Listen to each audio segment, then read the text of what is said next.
T20 world cup 2026 ఫైనల్లో భారత్ విశ్వ విజేతగా నిలిచింది. ఈ చారిత్రాత్మక విజయం తర్వాత కెప్టెన్ సూర్యకుమార్ యాదవ్ చాలా ఎమోషనల్ అయ్యారు.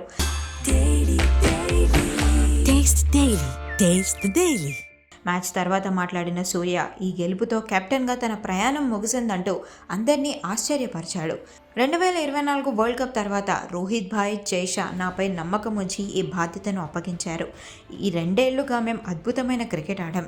ఈ వరల్డ్ కప్ గెలవడంతో నా కెప్టెన్సీ ప్రయాణం ముగిసిందని ఎమోషనల్ అయ్యాడు Sky. Team India star pacer Jasprit బుమ్రాపై సూర్య ప్రశంసల వర్షం కురిపించాడు. బుమ్రా లాంటి బౌలర్ తరానికి ఒక్కడు మాత్రమే పుడతాడు. అతను మన దేశ సంపద. మ్యాచ్ని ఎలా ముగించాలో, వికెట్లు ఎలా తీయాలో అతనికి తెలిసినంతగా ఎవరికీ తెలీదు. ఈ ప్రపంచంలోనే అతను అత్యుత్తమ బౌలర్ అని కొనియాడాడు. ఫైనల్ మ్యాచ్లో సంజు శాంసన్, అభిషేక్ శర్మ ప్రదర్శనపై కూడా సూర్య మాట్లాడాడు.